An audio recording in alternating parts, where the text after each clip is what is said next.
Imagine a world with me. Imagine a world where you live in the countryside of Japan. School's just finished, the sun's blazing, and the buzzing sounds of cicadas fill the air. You and your best friend went to get ice cream at that nostalgic little shop you'd always go to as kids. And as you guys sat down and eat them, you notice there's something weirdly disturbing. Not the fact that the store only had one ice pop left after claiming they have frosty ice cream. Where's my frosty ice cream? No. What's weird is that this friend of yours went missing in the mountains a week ago and is supposedly dead. Yet, here he is, and here you are, enjoying ice pops together, which makes you back the question. お前、やっぱ惹かれちゃうやろ。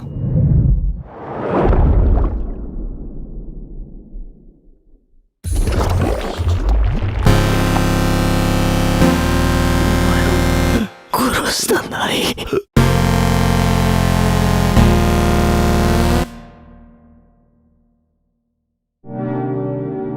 The summer Hikaru died is about a boy named Hikaru who died in summer. That much we know. Now we just gotta retrace how it all happened, why it happened. This is exactly how the story starts out. Yoshiki and Hikaru have been best friends since they were little, but the Hikaru he once knew is long gone, and what's left is this mimic that shadows his every move. Yoshiki is about to die like, right now.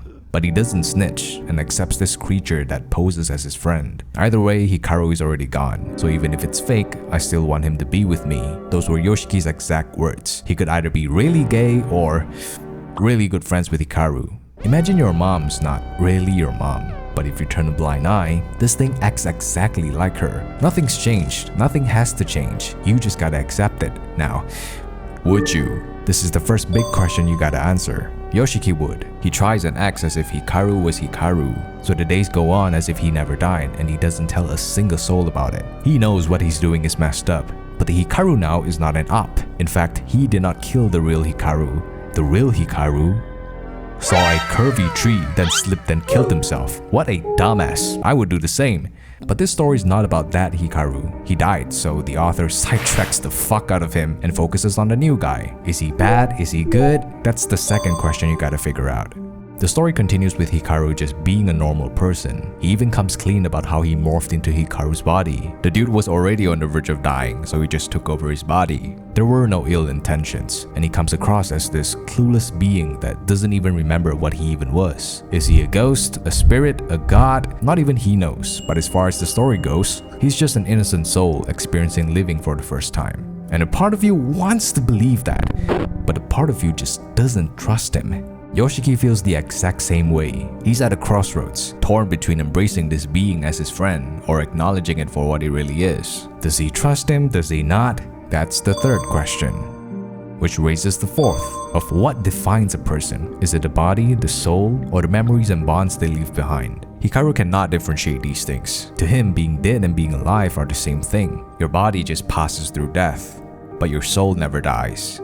As you drift further and further into the tale, you're drawn deeper and deeper into the mystery that engulfs the entire story. The villages, the people, something's awfully mysterious about them. I mean, why was Hikaru in the mountains in the first place? The same mountain that his father went missing years ago. We've had the psychological, we've had the mystery. Now it's the supernatural, the fucked up shit.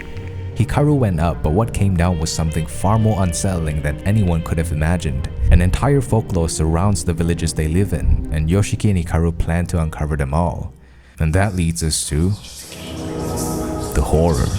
Voices that fill our characters' heads, crowding their minds with grief, denial, guilt, and fear. There's a subtle unease that creeps in as you read. It's not loud or in your face. It simmers quietly beneath each panel and lurks in the silence. That's what makes it so unsettling. It doesn't feel like something's about to happen. It feels like it already has, and you're just now realizing it. There are other characters who realize it too. This chick can hear them. You can tell by the close-up shots whenever Hikaru starts talking. She knows that isn't him. There's a blonde Gojo who just appears in the story out of nowhere. He seems chill. He looks like he knows a thing or two about ghosts. I do not like this man.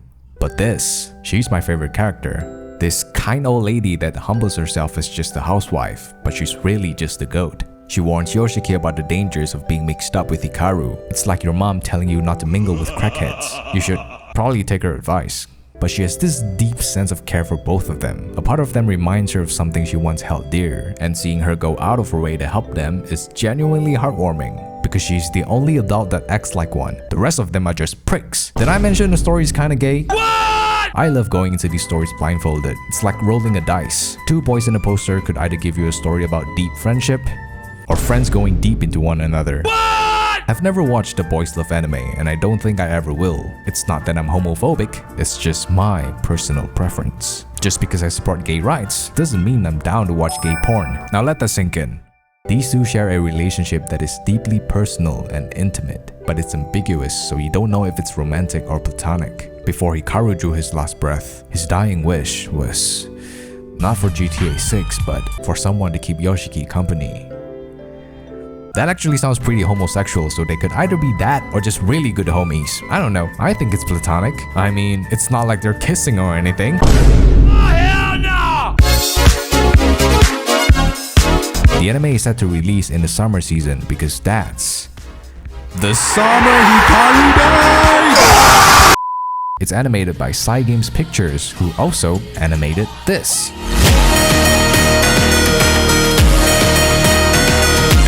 The animation is gonna be good. I mean, look at this. This is movie quality. Backgrounds are rendered with meticulous detail, depicting rural Japan with realism that grounds the supernatural elements of the story. It's nice to look at, but that's not what they're really going for, is it? Eerie, suffocating. That melancholic feeling is what sets them apart.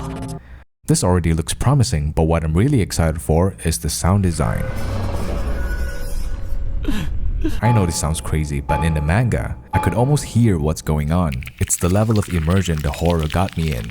As I'm reading, I'm also imagining how the scenes would pan out in the anime, the onomatopoeia that fills the page, the horror unraveling through each panel, and the voices, it just screams at you.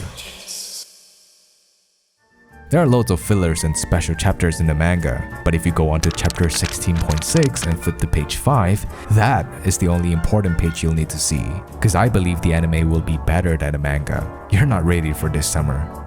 But if you don't want to read it and are enticed by what I just sold you, there is another anime that fits you. It's called Summertime Rendering. While reading The Summer Hikaru Died, I just get flashbacks of this hidden gem that released 3 years ago. It also dwells with the supernatural. The mystery pulls you in. The horror is one of the best I've ever seen, and it also has summer in it. Heck, if you need girls, they got the big three. After 2 years away, Shinpei returned to his hometown and was met with 2 giant bonkers along the way. Oh, that should have been me. But Shinpei returned to mourn the passing of his childhood friend. Slash stepsister slash crush, you kinda see the resemblance. As soon as you watch the first episode, you know something's not right. The village, the people, the funeral, all of it just felt out of place, as if someone or something was pulling the strings. There's a disease endemic to the island where people would sometimes see their own shadow, their own doppelganger, and those who have seen them will eventually die. Shinpei found out that his childhood friend has seen her own shadow 3 days before her death, so they went to the island shrine to seek advice. That's when she saw it. The girl, whose family and herself had vanished from the island without a trace. So the rational thing to do is to call the local authority. Engage in pursuit with no protection. The gunshot went off. The rational thing to do would be to call the local authority. Sprint up the hill and find out who got shot. Oh fuck, mommy's injured. So the rational thing to do is to run off by yourself and get help. Wonderful, time's running out. Strange things are happening on the island, and she has to know something. She pulls Shinpei to tell him that.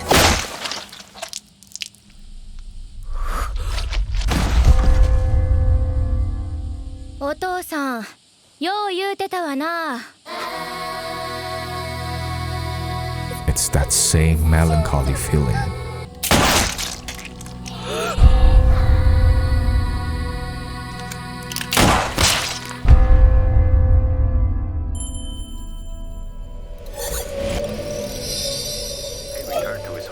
And was met with 2 giant bonkers along the way. Oh, that should have been me.